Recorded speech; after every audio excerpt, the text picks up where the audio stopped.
Hey, welcome. Welcome to Fabulous Fridays. And Carrie, I'm just making sure that things are working because I don't see, yes, I do. Okay.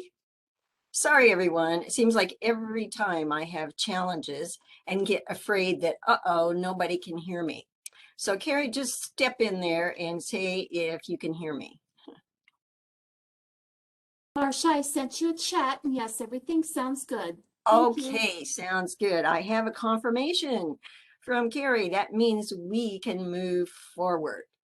All right. Well, our Fabulous Fridays have been sponsored by the Montana 4-H Foundation and also the Center for 4-H, let's start all over with that, the Montana 4-H Center for Youth Development. We're really glad to have those folks aboard, and we've learned a lot of things about the 4-H program during our sessions here on Fabulous Fridays. Today's session is going to be about financial and healthcare powers of attorney, and when those can be very useful and why you might want to make sure that you have one. I'm Marcia Getting, and this is our team, Marcia and Carrie, and I'm with MSU Extension. We're a part of that land grant mission to take the university out to people across Montana. I like to think of it also as your taxpayer dollars at work. That's what I tell people, get your money back if you don't feel like I'm doing a good job. Carrie is the one that has been providing the background here, and also she's developed a website. And I do hope that some of you are going back after you've had a chance to participate in one of the Fabulous Fridays, because what she has done is put together the recording, and then that's where we list the resources. So it makes it very easy for you to find the Mont guides that we have available and the recording. If you have one part that you think, well, did I really understand what Marcia was saying at that point? And it's really neat because you can kind of move that thing back and forth and just jump over the parts that you understood. And also then you can recommend a recording to, say, an adult child that didn't have time because they're at work, or perhaps a parent that would be interested in that information. I'd like to give a special welcome to all of our Montana residents. We have had 294 signed up for our Fabulous Fridays. And I've got to admit, some of those just signed up last week because, you're like anybody else. You want the things you're interested in and the things that you think you already know, then hey, you don't have to listen to all 8 sessions. You can just do 2 of those if you want to. I also like to give a special welcome to those out-of-staters. I keep guessing that the out-of-staters are the ones that have relatives in Montana. Maybe not. Maybe they're just interested in seeing what MSU Extension does in our state. I want to give you the heads up about Annie's project. And the reason I want to do that is the last day to register for this particular program is on November the 15th, which is, as I look at the calendar, that is going to be Monday. So if you're a farm ranch wife and you're interested in Annie's project, please sign up for this particular program. They've got some great speakers. They've got some great information that they're going to share. So keep that in mind. There's the website that you go to register for this program. Now, we have some new people, so therefore I'll do a quick introduction to the engagement tools. These webinars are really helpful. It's not near as good as being in person, but at least we have a way to receive information and see me, hello, I'm really here. And I'm not, face to face, and we will return there again someday. Just give us some time. So the wildflowers. Yep, you can see behind me, I've got all kinds of wildflowers, and people think I'm a little nutty about them, but yes, I am. They're beautiful, and they have stories to tell, and I just love looking at them. But I'm going to be using them as reminders. My idea is they're designed to help you remember some of the main points about today's or this morning's Fabulous Fridays. Now, I would like to get a response from you about actions. What actions did you take as a result of last week's session? So if you read the Mott Guide about revocable living trusts, you click on that. If you share the information with other people, fine. And then if there's some other action that you took, share that in the chat room as well. And for those of you that this is your very first session, well, go ahead and let us know that too, because I'd like to know what kind of topics people are interested in. Because quite frankly, looks like we're going to be offering Fabulous Fridays starting in either January or February. And what I would like to do is offer topics that you are interested in. So I think the Fabulous Friday folks that have been participating throughout this time should have the first say-so in what you would like to know more about. Because as you can appreciate, if we have 48 different Mott guides in the legacy and estate planning area, there's still things that we could talk about. But instead of me making that determination, I would like your input. So as today's program goes on and our last session next week, let us know. So as usual, what we've got here is only about 18% of you are responding. And I wish we knew why we don't have more. 81% of you are still checking in or something, but you're not there. But it seems like sharing the information. And then also in the chat room, we've had a couple of people share.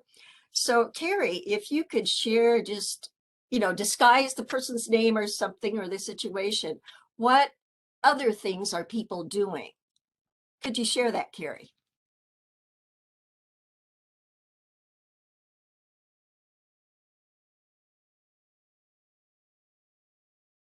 Yes, Marcia. So people saved materials to read later.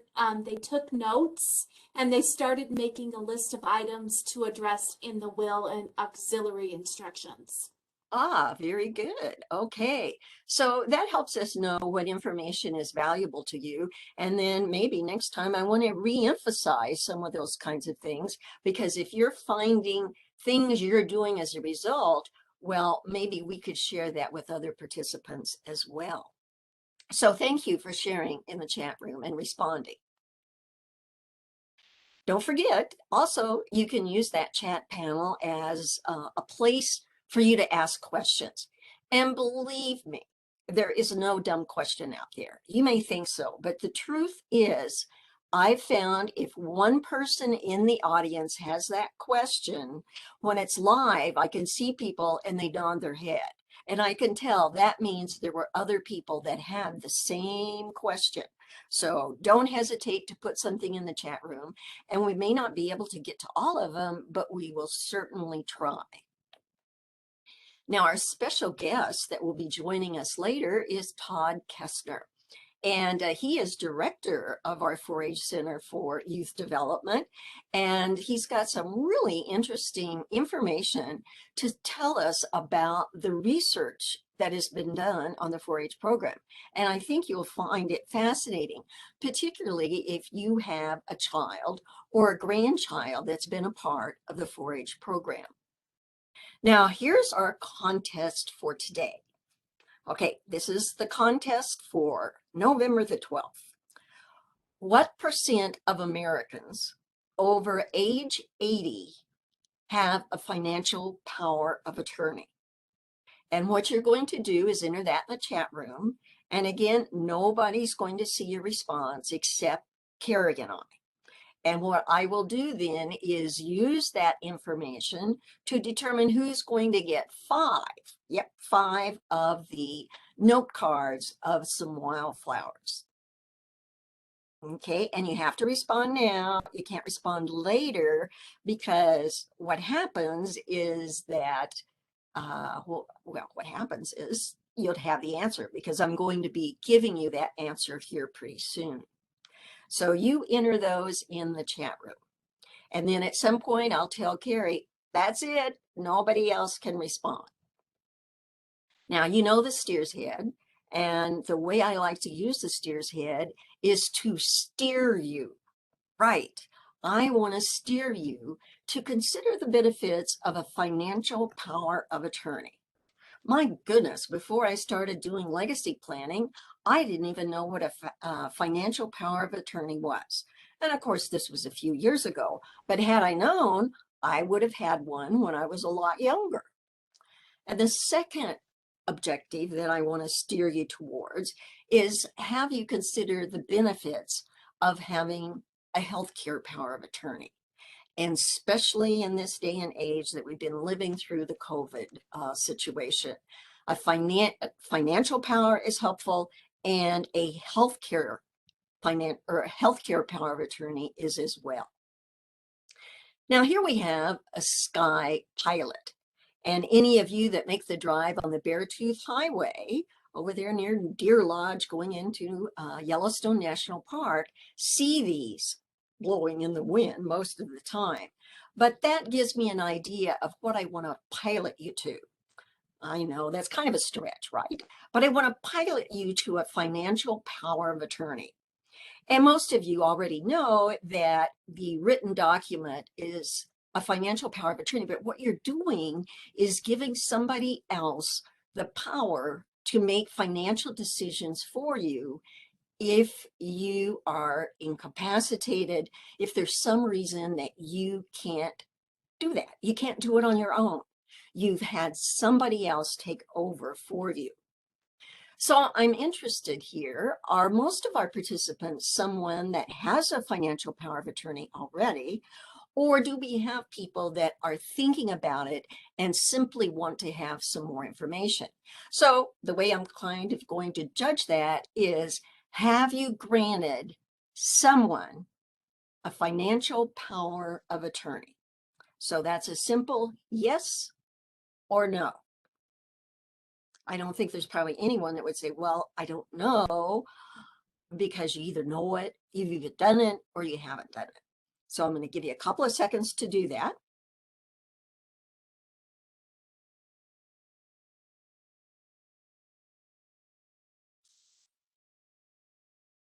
Okay, Carrie's got our results here. Oh, good, we've got more people that are answering. Yay! I'm glad to see that. Okay, what we have here are 15% of you that have a financial power of attorney, 36% have responded no, and we still have close to half that aren't saying anything, but at least we've got enough in there to give me feelings that, okay, we've got some folks out there. All right, because I can't see you either. Then what are we going to do? Yes. Oops. Carrie, we can't accept any more of the people. Okay, so kind of in your mind, draw a line. I will do so as well. But Okay. here's the answer to the question. AARP did a study, and what they were looking at is associating age with those that have a financial power of attorney. And it's not saying, well, because you're getting older, obviously you do one, but what we can say is it is associated with age. So we see that if you're age 55 to 64, about 38% of you have a financial power of attorney. And then if you're age 70 to 74, that goes all the way up to 64. And age 80 and older, it's 73%. So what we can say is as we get older, we get more mature, maybe we get more sensible, and we're saying, yeah, we can see the need for financial power of attorney. So that's what we've got, and we'll see who wins next time. Now, why would we want to think about getting a financial power? Well, maybe you've noticed a parent or a grandparent that is getting forgetful. And we all forget things now and then. Oh, lately, I think I've been driving Carrie crazy because I forget about this, I forget about that. But I'm hoping that that's only overload. I'm hoping it's not an early sign of Alzheimer's. You may also have a parent or grandparent that is thinking about, I just need some assistance with financial management. And we certainly saw that with my mom and dad. Dad had macular degeneration, so he couldn't see anything. Oh dear, and he was still driving at the time, but we worked on that. Then what we found is now, when is a good time to have a financial power of attorney? Well, anytime we've got something, a pandemic going on, for Pete's sakes, that means it could strike anybody. And I bet by now we've all known somebody that have contracted the virus or somebody that has passed away from it. And I certainly have. And it's, scary. So make sure that financial power of attorney is there. So let's get familiar with some of the terms that are out there. So when you look at a power of attorney form, you understand who is who, or should it be who is whom? Okay, principal. That is the person that's granting the power. So if I was going to grant the power to my husband, I am the principal. Okay. And then the attorney, in fact, or the agent, my husband, that is the person to whom I'm giving that power. Okay, so that's attorney, in fact, or agent. Most people refer to them as agents. So the Fabulous Friday tip is I want you to think about if you could not make your own financial decisions right now, what's going to happen to your financial life? What if you have to be in the hospital for a month? What if you are in an accident? My sister, she's riding with her husband on the back of a motorcycle. And I know that's dangerous to begin with in my mind, but the tire blows. They're not even going that fast. And her husband has a brain injury. And my goodness, he was in the hospital and rehab for about 2 months. Who's making the financial decisions? Now here we have a wood lily. And you can find wood lilies almost in many of our forests of Montana. But this particular one was in the Waterton International Peace Park, which is just above Glacier National Park. And I was so excited to find them. I mean, they were growing in ditches. I go, wow, how exciting. So I would feel obligated, to tell you that Montana has what's called a statutory form. Now, what do I mean by statutory? It means when the legislature passed the law, they provided an example in the law, okay? And this Montana Uniform Power of Attorney Act became effective way back in 2011. I know to me, it just seems like yesterday because that was the first time I was able to do a financial power of attorney mock guide, which is our term for fact sheet. And we were able to put the form in there. You see, extension cannot use legal forms unless it's statutory. It's right out of the law so that you can see what one looks like. So we've got the statutory form. And then the legislature also passed the agent's certificate. Now, let me read this to you. The agent's certification as to the validity of the power of attorney and agent's authority. Yes, that's the long name. So let's translate. What does that mean? It means the legislature is saying your agent, when they take over, they sign this certification. They're saying, I'm not going to use this to buy me a car. No. Or take a trip to Las Vegas to gamble. No, you are using that financial power of attorney for the principal. And this was brought forth by the Attorney General's office and others because, well, I hate to say it, there were so many family members taking advantage of their loved ones.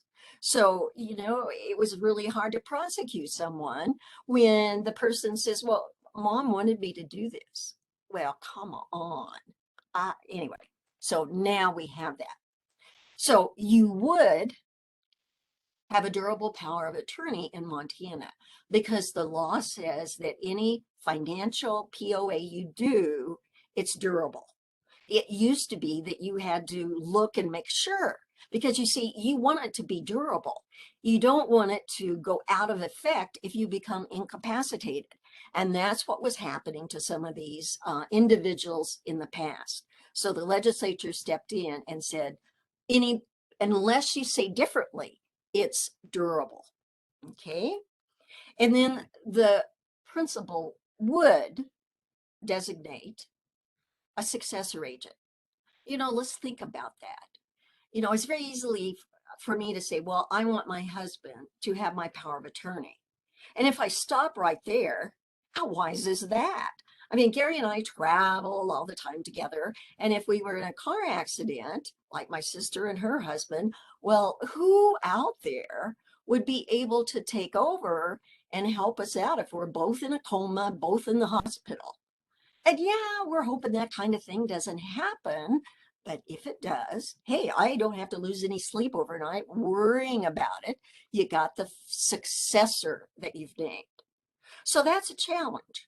You find somebody you trust to be the primary, and then you want a successor agent.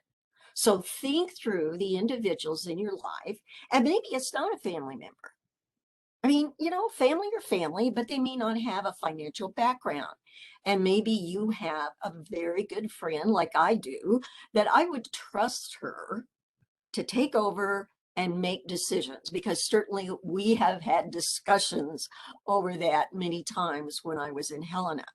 So, the other thing, your principal could resign, your principal, I'm sorry, agent, your agent could resign, die, become incapacitated themselves.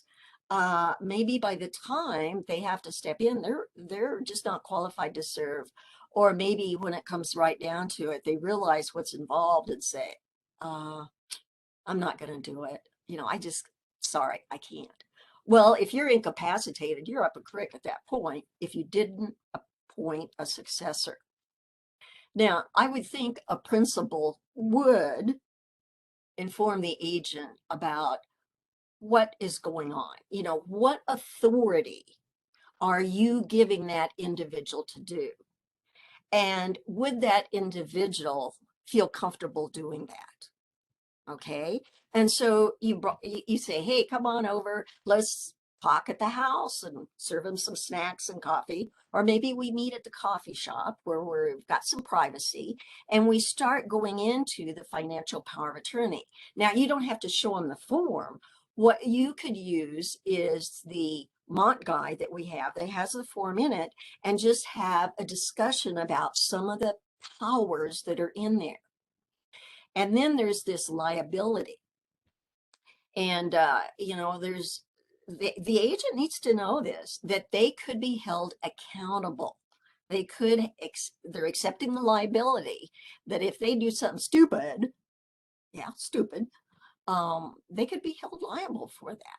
And so if they waste some of your money or do some really bad things, I'm sure your family members would go after that person because they weren't doing the right thing. Now, the POA would provide, okay, it's a low cost alternative to having to go to court.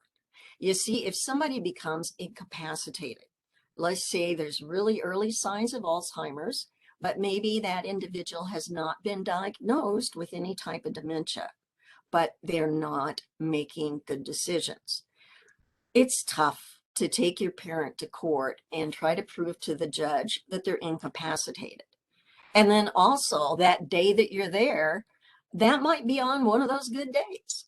And if the district judge saw your parent on another day or yourself, you wouldn't be making good decisions. You might not even know where you are. But Alzheimer's is weird in the early stages. You could be perfectly cognizant to show up in court, for example. So my fabulous Fridays tip from a wood lily is that you would find, ironically, that many attorneys are using the statutory form in the financial powers of attorney, because when they're doing estate planning, this is one of the things that they see as a part of a living estate plan. You see, you're saying, in case something happens to me, I want somebody to step in and make financial decisions. I'm not dead yet, so I don't need the will right now, but it's all a part of that what I would almost think is a holistic approach to legacy and estate planning. Now, what do we have here? If you've attended some of my past sessions, you can see that I have the pink monkey flowers. They're also called Lewis's monkey flowers because back in the day, in the 1800s early, when they were traveling across Montana, this is something that they saw. And so my pink monkey flowers is saying, don't monkey around when naming your agents. I know that's another stretch, but I thought it might be clever. So you've got to decide. And I had one of the ladies at one of my meetings. She said, here's the deal. If I appoint one daughter, it's going to make the other daughter mad. And I don't want to do that. I want to give my kids the confidence that I trust both of them. So you can do that. As a matter of fact, this lady said, she took the financial power of attorney and she said, this daughter is going to do A, D, and E, and the other daughter is going to do those in between. But the thing is about having co-agents is that they can act independently. So that means they can make a decision without visiting with the other one. And what is that going to do to impact your financial position? Yeah, we're not sure. And then if they disagree, and this is where the attorneys were giving me an education because they said, this is what we see in our cases. Anytime they have a disagreement, and there's always feelings, there's emotions that are dated from way back when, they wind up in court. And you want to prevent that. And so it's being up forward, say, yeah, there's nothing in the law that says you can't appoint two if you want to. But I would just ask you to think of the consequences down the road. And if your two kids get along, that's great. I find that is really good until something really happens. And then they have different ideas on what's best for mom. Not necessarily the same. So consider if by naming, two agents or more, you're setting up for potential family disagreements. Just think about your situation. Now here I have a penstemon. Now they're being called beard tongues. And I think if you look at them, you could say they're the talking penstemons. See, their mouths are open. I used to call them the singing penstemons, but then I had to sing, and you don't want to hear that one. So let's just talk real quickly about some of the transaction categories that are in the statutory financial power of attorney. So you're giving this person the ability to deal with your real property. That means they could sell it if it's deems necessary. How about your checking and savings accounts? You're giving them the authority to sign the checks, withdraw money, etc. They can even deal with your stocks and bonds. Well, do you have somebody that you've named that really knows enough about stocks and bonds to be changing any of that? Or do you want to direct the person to not sell anything or whatever? You can be specific as you want, but those are some of the categories. And then if you're involved in any kind of business, well, do they know enough about your business to be able to make those decisions? And then you may have some insurance, you may have some annuities. Okay, can we take care of the things that need to be done with that? And then there's beneficial interests and trusts and what have you, particularly if you have a revocable living trust. And there's a category there I guess I hadn't thought about, but it's come up recently several times where somebody was, killed in an accident. Okay, so there's a suit on about who to blame and who's going to get what. So the financial, no, they didn't get killed because the financial power of attorney ceases at death, but it could be an injury.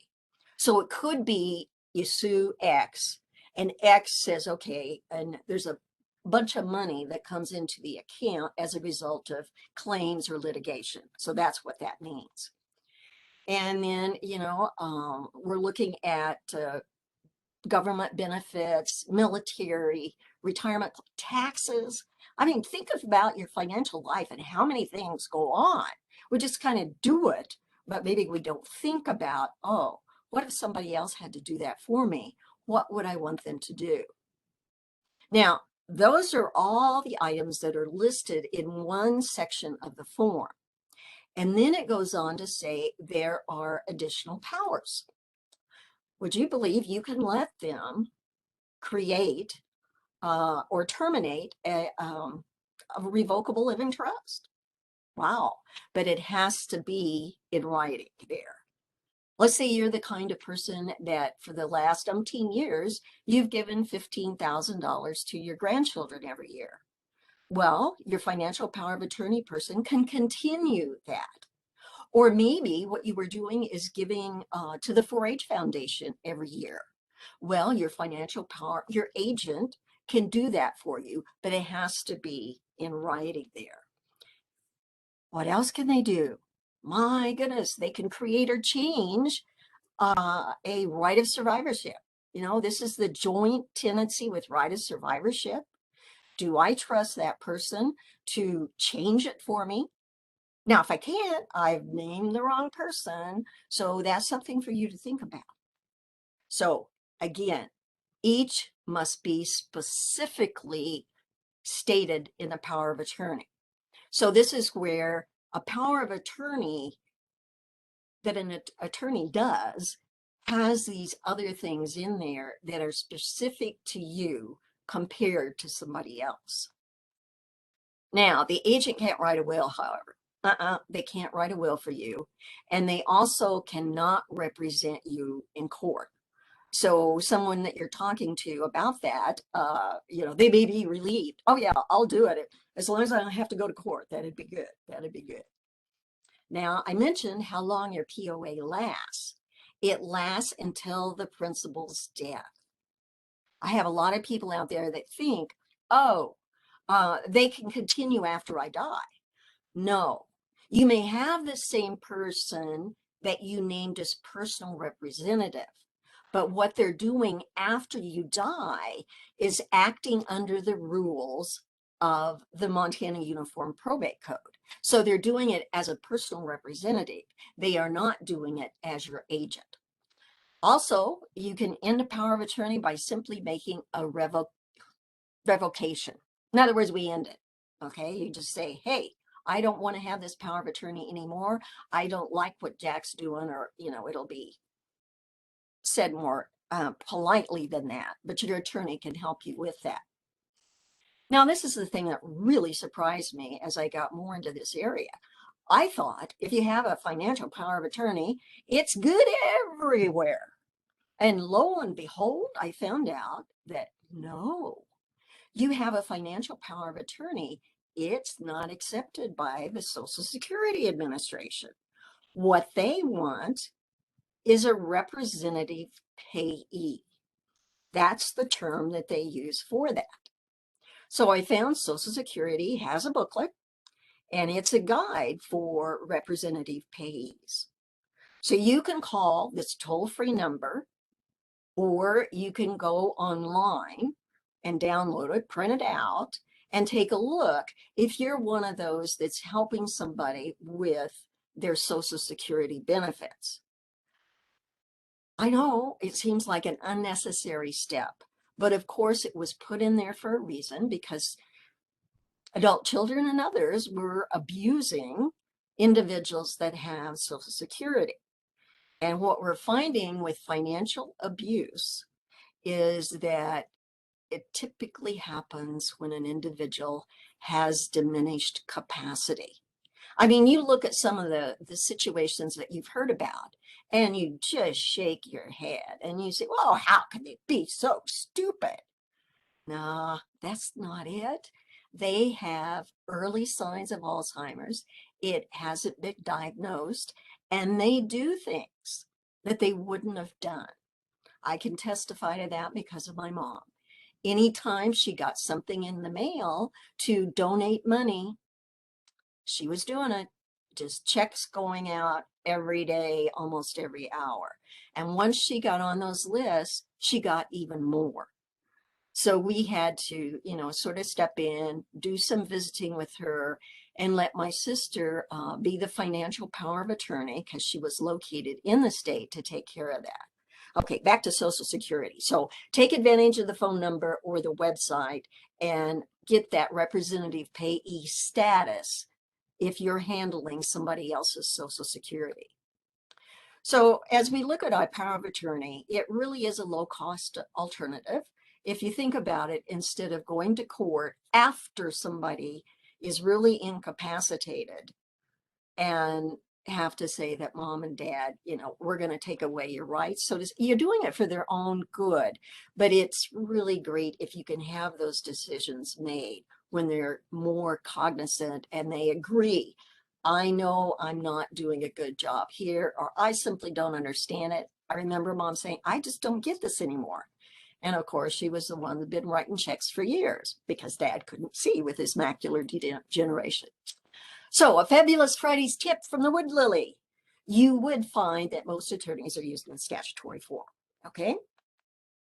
And Mont guides. We have from the Talking Kinstamans, those categories that I mentioned. So we hope you will go back, look at the recording, and there's the list of the resources. You don't have to look at the recording to get the resources, okay? Now this is a very beautiful flower, and we have these in Montana, but this was a perfect one I saw in Washington. As a matter of fact, you see the GAP there. Well, we did a vote. My flower versus Gary's flower, and his won. So it's the one I use. And it's called a self-heal. So what that makes me think of is a healthcare power of attorney. And there's a lot of things that make up a healthcare power of attorney. And right now I owe a lady an email because she's saying, well, I'm using this form. Is it okay? And, I can't give legal advice, but I can say, here's the deal. What we're looking at is an advance directive. That's the umbrella. And then under that, there are several categories of things. And one is the healthcare power of attorney, and one is HIPAA requirements. You see, HIPAA has things that are required of institutions, and we have to give them permission to do things. We have a living will and we have a post. So let's take a look at what we have. Well, only 37% of Americans have a healthcare power of attorney. Even when we're in the midst of a pandemic, only 1/3 of Americans have them. So why? Well, for one thing, we don't want to think about it. But we have been requested through extension for a long time to do a healthcare power of attorney. And I had a Mont guide in mind and found that we just couldn't do it with the Mont guide. There's more information than you would believe. So what we came up with was the healthcare power of attorney that contains some of these other documents because those are the ones that are going to help you. Now, the authors, I want to make sure that I give credit because in the process of doing this, you have a lot of players. We had the healthcare law section. We had what's called the Better Group, business, estates, tax, trust, and real property section. MSU extension, hi, that was me. We had the Alzheimer Workgroup, and in that group, we have a legal and financial committee. Yeah, that's me again. I'm kind of in charge of that one. We involved generational justice folks because they also deal in this area and we're doing meetings. So they were able to pilot test our healthcare power of attorney. And I applaud them because by their doing so, we found some things that we needed to explain better. And then we had a geriatric physician in there. So you can imagine bringing these people together with all their different ideas. We were not able to do this in just a couple of weeks. Believe me, it took consideration for each of the different viewpoints that were being held. Example, one group said we need end-of-life worksheets so that you have some questions and you read those over and you say, yes, this is what I want to have done, and this is what I don't want to have done. Maybe you don't want, and they have fancy names, but the thing down your throat. If you don't want that, well, that's something that you can indicate on your healthcare power of attorney. So, for example, we list some experiences. We ask, which ones would you want to focus on? You know, do you want to stop the pain? Or do you want to focus on, I want to live longer. I don't care what the cost is. And I mean the cost emotionally and all those other kinds of things. But those questions are for you to look and see what's specific to your situation. So just as an example, you know, do you want to, would it really bother you to be in a coma and not be able to wake up and talk to your family members? Okay. Um, Choices. That's what it is. What about not being able to recognize your family? I know my best friend from high school had a difficult choice when her mom fell one night at an assisted living facility. And Catherine was very specific. If something happens here, I don't want to be resuscitated. I don't want to have all these things done. Well, lo and behold, all of those things were being done. And when Barb got to town, she was able to emphasize, this is what my mother asked for. See, it's in writing. And so we're going to honor her wishes. And I'm sure that was a very, very difficult position to be in. But she certainly prevailed for the protection of her mom. So here's all the choices in question 3. You have a chance to sit down, read those over, contemplate them, because it really does get at your core about how you feel. So I'm seeing the Fabulous Friday tip from our self-heal is fill out that form first. It's the end of life. And that will give you some ideas then on how you want the rest of the healthcare power of attorney to appear. And this document is going to be at the recording so that you can order that or simply download it and print it out yourself. Now here we have an owl's clover. Okay, and I want to give you some wise old owl's advice. We're going to take a look at Form A, and this is where you decide who you want to serve as your healthcare decision maker. Of course, you want to have successors, or we'll call them backup. And then there's a whole bunch of authorities that are listed in there. And let me tell you, those changed a lot. Okay, and then when do you want that agent's authority to go into effect? You can say immediately or only when I can't make my own healthcare decisions. Now, at one point I said, well, I want 2 doctors to diagnose me with Alzheimer's. My grandpa had it. We called him senile. My mom had it. So I'm thinking my chances are pretty high. And so I said, yes, I want to have 2 doctors diagnose me and then have the financial agent step in. But you know, that may not be the best idea. I might want to have that immediately, and Gary would step in because he's going to know quicker than anybody else whether or not I'm exhibiting those signs, even though Amy tried to deny it. But anyway, you can make those decisions. And then there's healthcare treatments, which we list in there. And then we have other decisions that aren't covered in the forms. So we have Form A, B, and C. Okay. And then there's a part in there that you might say, well, why? Why would I want to fill that out? Well, what you're doing is saying if it becomes necessary that there be a guardian appointed, the district judge is going to take in consideration who you have nominated. So, and then if you don't want to make that decision, who else do you want to make it?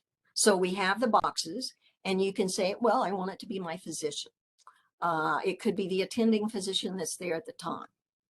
An advanced practice registered nurse, your spouse, your adult child, whatever. You make those decisions. And then we wanted to put in there, because we know so many people are snowbirds in Montana, just like today, it's a good day to go someplace else because we have slick roads and ice. But here we go. We tell them it's valid in Montana.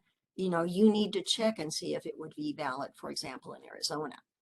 So the Fabulous Fridays tip from our owl Clover is, believe it or not, this form does not have to be notarized or witnessed. However, we suggest that you do so.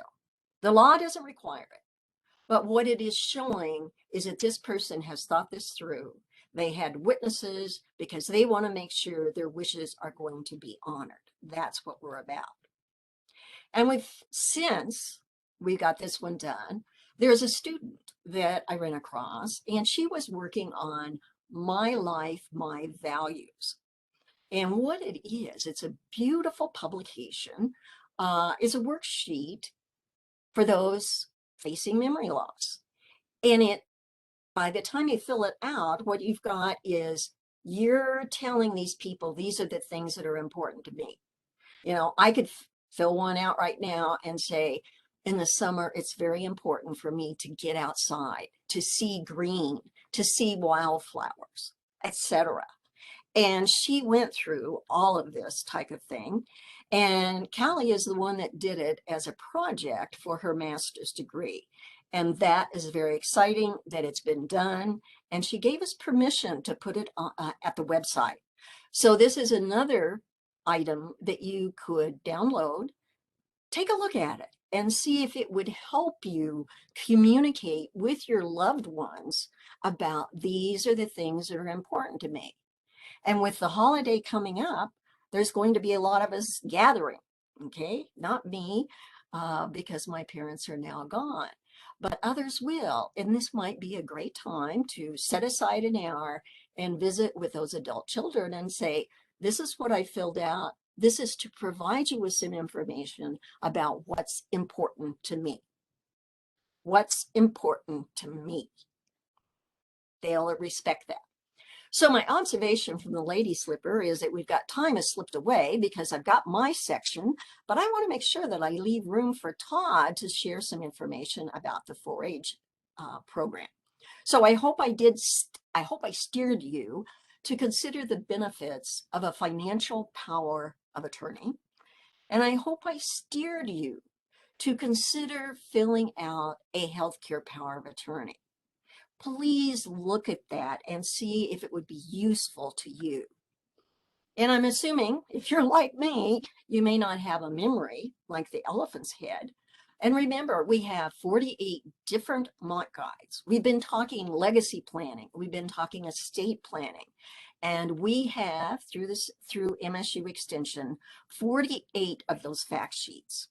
We've got the power of attorney, that is the financial one. And we've got the healthcare one, okay? And then we've got Callie's. So don't forget, you can go to our Fabulous Fridays website and find those. They are also available at our county extension offices. So for you, if you don't have a printer or the printer's gone kaput, well, what you can do is contact your extension agent. So if there's any last minute questions that you have, you can be typing those in the chat room, but also know I'm going to remain around after Todd is done and make sure we get those questions answered for you.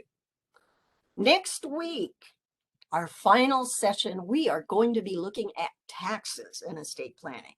People have asked, Marcia, I'm interested in taxes. I want to avoid death taxes. Okay, I'm going to show you how you can do that. So now let me quit sharing my screen, because I want to introduce Todd Kestner. He's the director of the Center for 4-H and Youth Development, and he's got some things to show you. So let us make this transition real quickly, and we'll let Todd in there. All right, Marcia, thank you very much. And my little share button here just came up, so I think I can use it and switch to a PowerPoint here. And let me get this PowerPoint started, and I'll introduce it here a little bit as well. But thank you again. And for you folks who've been on Marcia's Fabulous Fridays, I know you're getting a lot out of it. I know I am. And appreciate that very much. I'm Todd Kestner. I'm the director of the Montana 4-H Center for Youth Development. And if you have been watching these Fabulous Fridays, you will know that we've had a 4-H portion toward the end of each one of these, and we've learned a lot about 4-H and different aspects of the program. And today I'm going to take it just a little bit further and talk about what the long-term effects of 4-H are, the positive effects it has on people's lives as they mature well into adulthood. So it's not just a program to keep kids busy and something that just something to do in your idle hours, but it actually has an educational component to it that lasts for a long, long time. So the reason we know that, we've suspected this for quite a while, that we've had a lifetime impact on 4-H alumni. And to show that through research, National 4-H Council did a study, and they surveyed 6,000 4-H alumni across the country, along with non-4-H alum, and they wanted to know what was the value of your participation in the 4-H program. What are the positive effects 4-H had on your life, and in what ways does the 4-H program then take young people and have them mature and develop into really great citizens, which is something that is a benefit to everybody in society. One of the first takeaways after the survey is that 4-H experience correlates very strongly with success in life. So we're going to take a look at a few of these individual categories that were asked, but there's a benefit to having participated in 4-H well into adulthood, and that's both your social and your economic aspects of your life. So just overall life satisfaction among 4-H alum is 84%, and non-4-H alum overall life satisfaction is about 70%. So we've got a significant increase in your satisfaction with life if you had been in 4-H. 51% were very satisfied, so just over half very satisfied. Only 31% of non-4-H alum are very satisfied. I think there's some reasons for that, and we'll get into it. But at the bottom of the box on the teeter-totter, 10 years or more in 4-H, 61% of those alum said that they were very satisfied. So as you can see by those statistics, the longer you're in the 4-H program, the more connections you make, the more you learn, the more your future seems bright, and the more satisfied you are with life as you go down the road. So satisfied socially and emotionally with your personal network of family and friends, you can see 84% to 70%. Your family situation in general, 83% to 70%. Your mental and emotional health, and so just your overall mental well-being, 79% are satisfied versus 66%, just over 2/3 for the non-4-H folks. And connections to others in your community, 77% feel very well connected to their community as alumni. And as you watch the other programs on the other Fridays, you would see why, and that is because of the community service our kids do, the leadership development that they do, the working with county commissioners and sheriff's departments and food banks and everything in your community. These kids have been connected for a long time, and that continues into adulthood. You know who the folks are that you can work with, and then you set forth and work with those folks throughout adulthood. So fulfilled by their jobs and financially secure, 65% of 4-H alumni say yes. Your job, 62%. Your ability to save money for security or retirement. And a lot of this comes out of the money management stuff you learn as a young person. 61% are satisfied. Your ability to secure a good paying job, again, 61%. And your future career job prospects. So over half of the alum feel like their future job prospects are very, very positive, compared to only 42% of the non-participants. Here's where your view of the future is extremely important as a young person. If you have a strong, healthy view of the future, think that you can contribute to the future, think that the future is bright for you, you'll go forward and do things. It's not like, what's the use? It's, well, I can make a difference. And so folks who are 4-H alumni, I can make a difference through my work, 57%. Only 1/3 of Americans feel like they can make a difference through their work that are non-4-H alum. 51% really love their work. I've got a good balance between work. That one fell a little bit. I think that a lot of us are overachievers, and we have a hard time with that balance between life and work. We work too darn much. I'm working in a field that I studied for, and 4-H does expose you to tons of opportunities, and you can find what you like and then pursue that. And 44% are working in a field that they study. And this is interesting. I only work because I have to. Only 23% of the 4-H folks that were alumni in 4-H, and these are all ages, say that they work because they have to. 4-Hers are alumni are working because they want to. They can make a difference. They have a positive view of the future. And they're community advocates as well. So folks who have been in 4-H advocate within the community. I'm comfortable in a leadership role. And if you haven't had that experience, it's pretty tough to be comfortable in a leadership role. Our alumni say at 58%, yeah, we are comfortable. I donate to and support charities. Twice as many 4-Hers versus non-4-Hers donate to charities. I volunteer. Over twice as many 4-H alumni volunteer versus non-4-H folks. I'm active in my church. 42%, nearly half, nearly twice again the amount of non-4-Hers who participate there.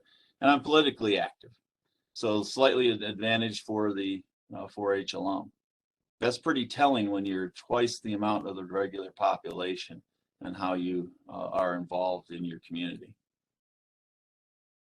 And the last thing I want you to know, and is the results of really, if you're interested in helping with 4-H, you're interested in being a volunteer and helping these kids, know that these kinds of things in life are what they're going to be receiving through your work as a volunteer and supporting the 4-H program. You're going to be producing some pretty good citizens that will take care of us as we age out of our careers and are looking for the next generation to take over.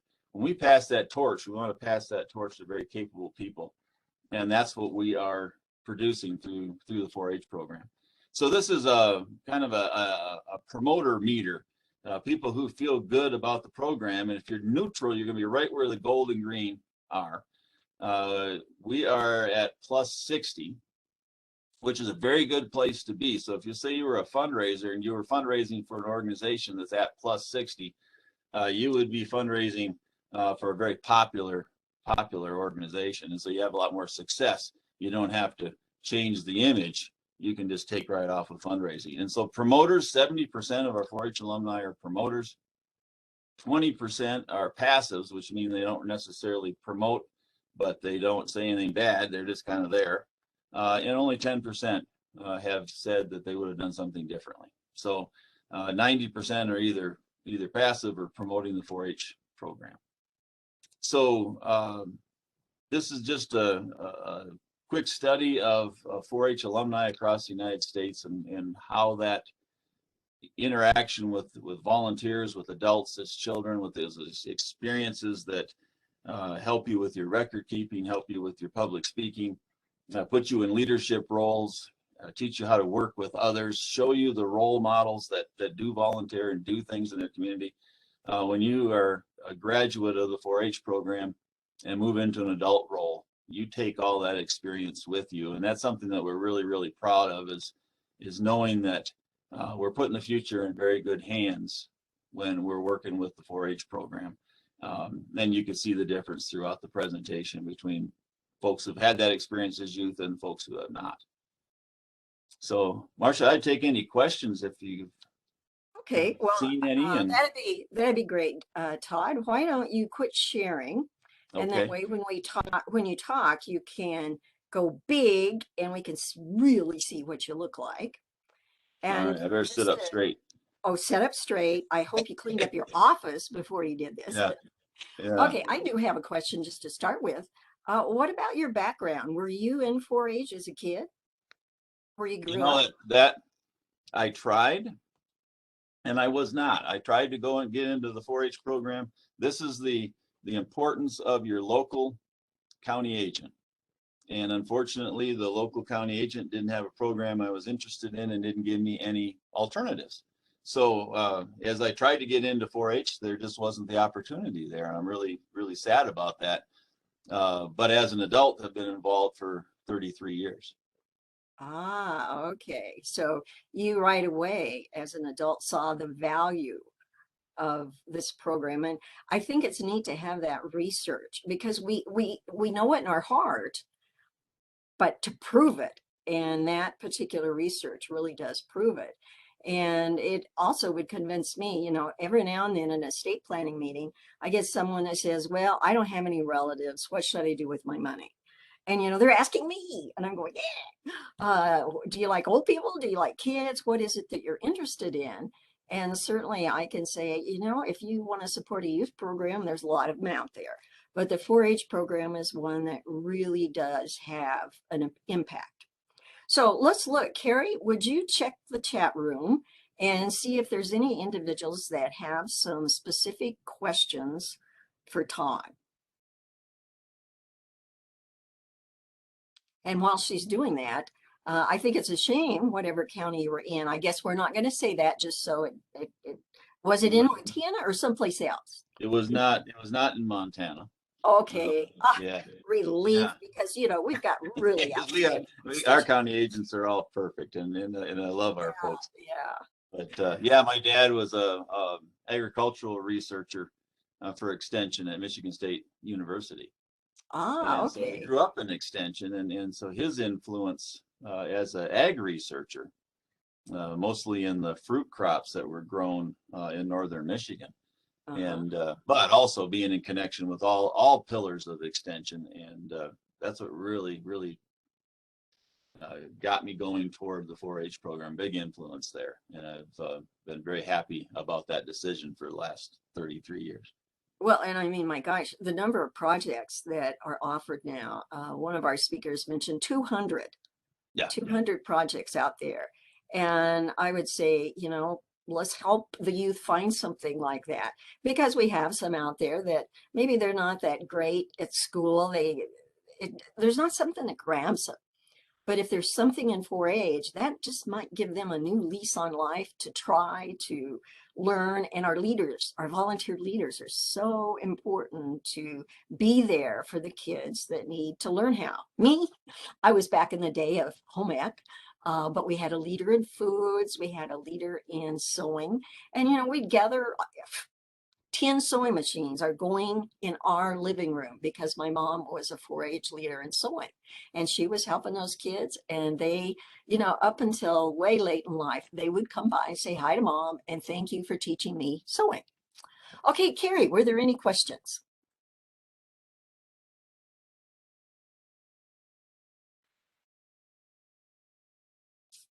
Sorry, my mouse was doing something funny.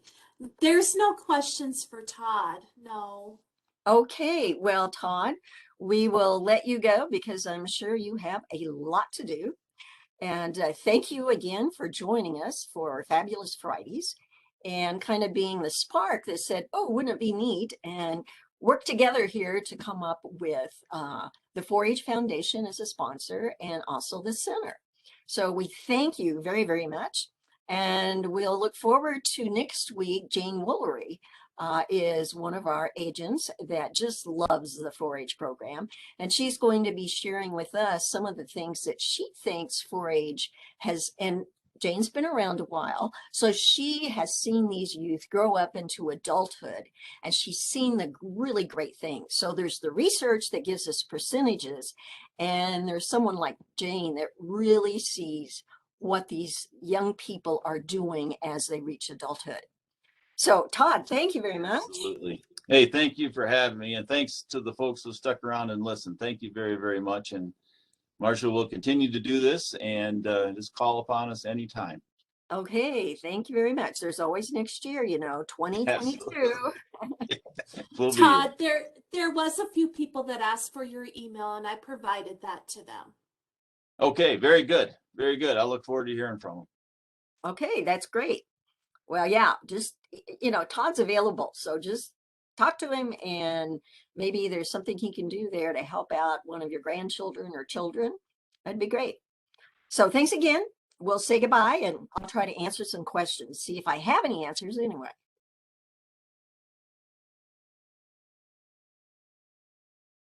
Okay, Carrie, let's take a look then and see what kind of questions that we've got.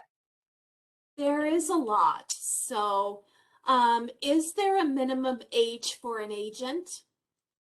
Minimum age for an agent. I think we would have to look at the age of majority in Montana. So once somebody reaches age 18, they are the one, they can sign contracts, they can do whatever. So as long as they've reached age of majority, you could appoint them. Now, seriously think about if they will have the financial experience at age 18 as somebody else that might be in their later 20s. So something to think about. Okay, next question. Does a financial POA let them do it while I'm a co-agent? Does it prevent me from making financial decisions? And who determines whether I am competent? That's what the attorneys were on me about on that one, because yeah, that's a good question. Did you put that power in there to say these are the conditions under which my POA goes into effect? If you don't, it's immediate. But it doesn't mean that they're doing that for you, because right now you're making your own decisions. But if they're trying to step in while you're cognizant, wait a minute, is this the person that we want to be able to make our financial decisions? So maybe we need to name someone else that understands that, hey, I'm wanting you to do this when I can't. And right now I know what I'm doing. So I want you to step in case I'm in an accident. And that's what the attorneys were concerned about, is if you have a contentious family and you appointed one child, you can have the others trying to gang up on that individual and say, well, you know, mom is not cognizant anymore, blah, blah, blah. And so there could be some concerns about that. But if you have somebody that is financially astute and they're trying to pull some of these kinds of things, that person can step in, because that is the person that you named, not these children that are trying to get access to your money. And I'm sorry to say children, but that is often what happens. We have more financial abuse of family members doing it than we have the weird guy that comes and wants to redo the roof and some of those kinds of issues. Okay. Next question. Who's a friend? Special considerations I should make? I'm sorry, Carrie, you cut out on the beginning part of that one. If I were to choose a friend, is there any special considerations I should make? Okay, I think if you take a look at the Mont Guide, you will find some additional thoughts in there about what kind of qualifications you want. You know, are they someone that you know is good at managing money? Do they have a breadth of experience? You know, if you're into investments, for example, you would hope that this person has more experience than just putting their money in the bank or the credit union, that they've dealt somewhat with the stock market. And, you know, and part of that you may not know, you know, we can be really good friends, but there's some things that we've never sat down and talked about. And you know what the research shows is we will talk about sex sooner than we'll talk about our financial. Okay, well, if we're going to do a financial power of attorney, that means we need to sit down and talk about these things. And so, you know, I had my list in front of me when I was talking to my successor of saying, this is what I want to have happen. Something happens to me. Okay, this is my successor then. If Gary has Alzheimer's, because it runs in his family as well, well, then you're going to have to, you know, step in there and realize that I want to make sure that he is cared for. So you have permission to sell the house. You can do these things. But we've had that conversation, and she understands what my goals are in protecting Gary, just in case. So that's what you want to talk about. Get the Mont Guide, see the things that I've outlined there. And if you need more information, then give me a holler. There's a lot of information about financial powers of attorney, but keep in mind, ours is specific to Montana. There's general information, but the statutory form is Montana, and that's why a lot of attorneys are using that. But you can always add to it or take away. Another question, Marcia, is can a personal representative also be a financial power of attorney? Sure, just remember the financial power of attorney gives them the ability to act while you are living. The personal representative, which is the same person, steps in only after you're deceased. The personal representative will step in. You nominated, let's say you nominated that person in the will. So the will is taken to the clerk of the district court. We're going to do an informal probate because you know who you wanted appointed as the personal representative. And see, then the district court will issue a letter of appointment to the personal representative. At that point, the PR then can go to the bank and see what we need to do with the checking account, see if there are beneficiary designations on that. Same way with stocks and bonds, they can contact the company, and the company, unless you've been appointed, and sometimes they won't even talk to you until you send them a copy of that letter of appointment because of privacy issues today. And I know it gets aggravating if you're the children or even the PR. You just want to, get in there and start doing things.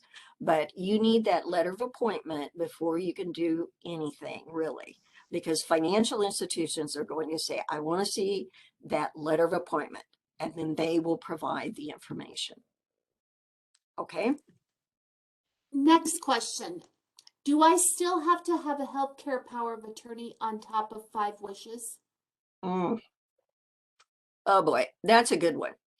That's the person, I bet you're the same person that sent me the email that I know I need to answer.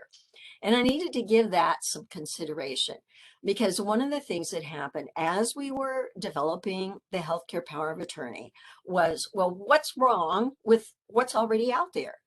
I mean, we had a group in Missoula that came up and felt that these 5 wishes are as good as a healthcare power of attorney. So what I will say is what the attorney said.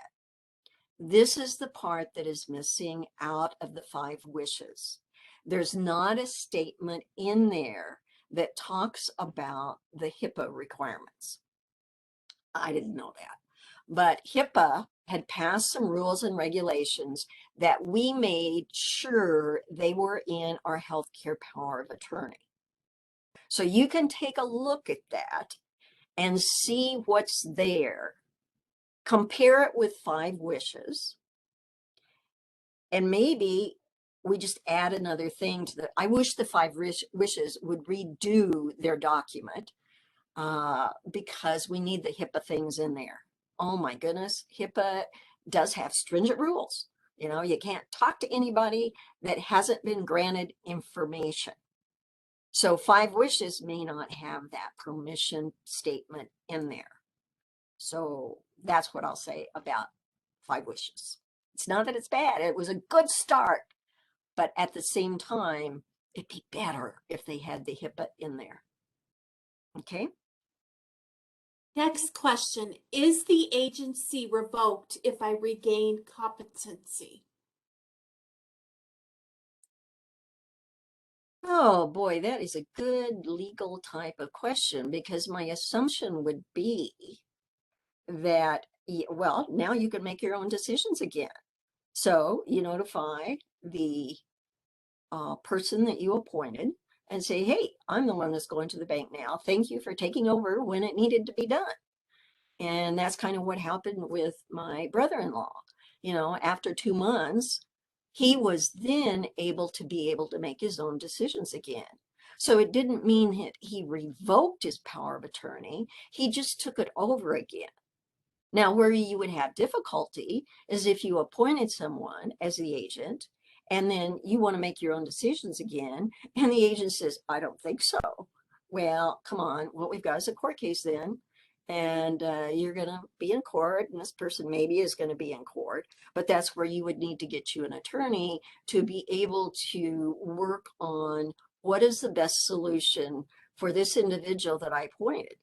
And if you're the one that's making the decision, by gum, you can say, I hereby revoke the power to John over here because John is not doing what I want him to do. So once you revoke it, then you've got to be able to share that with your bank and other individuals that, you know, this power of attorney has been shown to, because they've got a record of that, and they want yours on, you know, you'll want yours on top that says this power to John has been revoked. Boom. And then you're back to making your decisions again. So if you have any questions at all, it's a good thing. Contact your attorney and just say, here's my situation. You know, from a legal perspective, what should I do? I can try to provide you with educational information, but I certainly can't do legal advice. Darn, I should have gone to law school. Okay, Carrie, what's next? Yes, someone wants to know if there's any progress with the Alzheimer Workgroup Committee, and are there any publications issued yet? And how about any educational sessions? Ah, somebody that's maybe looked at the Alzheimer work group stuff. We, through Extension, have a packet of information that is designed to help someone with decision making. It could be a family member, etc. The thing we found about the packet is often we're too late because the diagnosis is not made early enough for the person to sign some of the documents. Because even when the early stage of Alzheimer's, you can sign a will. You know, the definition of diminished capacity is a little bit different there, and the attorneys are aware of that.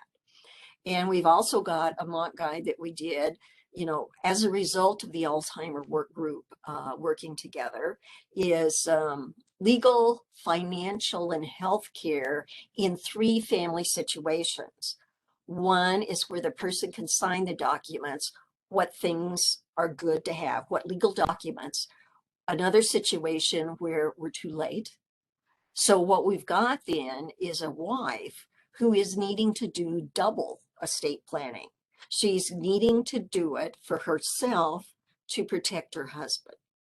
Okay. And there's just some things he can't do anymore. So we had to go to a conservatorship because he didn't give her power of attorney. So now she's also conservator. So as conservator, there's things that she can do as well. And we outline some of those. And then the third situation is really sad because we have a mom and dad who neither one can make decisions. And what the children have to go through to gain that ability. But of course, we're giving a worst case scenario that the kids don't get along. So we've got 2 sisters that won't agree to anything. And we've got 2 brothers that are wanting to step back, but they can't agree on what they're going to do with the family cabin. They can't agree on, is mom going to be in Miles City or Missoula, because the kids live in different places. So the Alzheimer work group at this point in time is re-looking at some of the information that's being presented. So we have the packet, we've got that mock guide.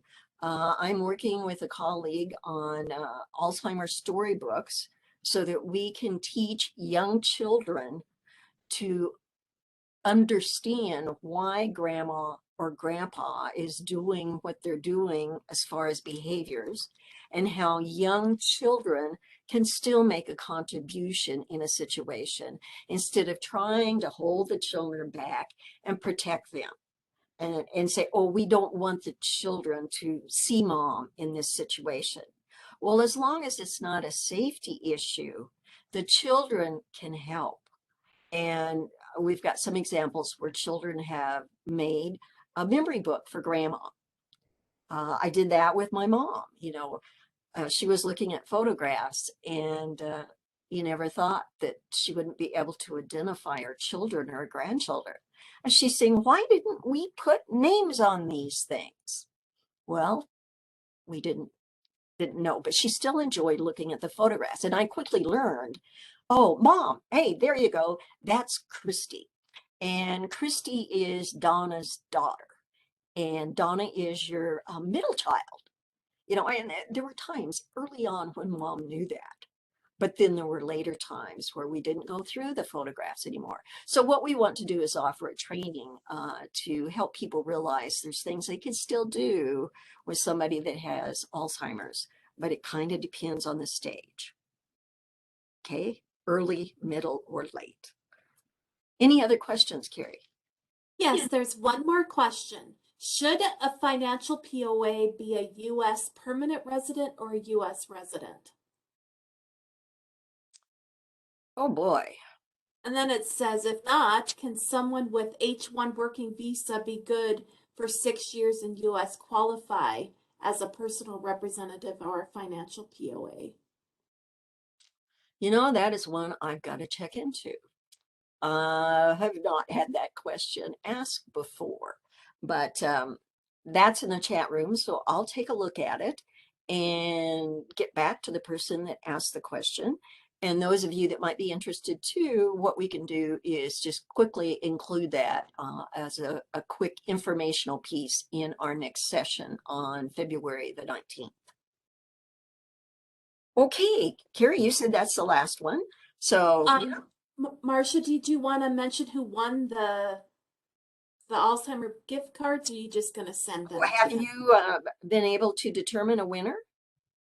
So what was the correct answer again?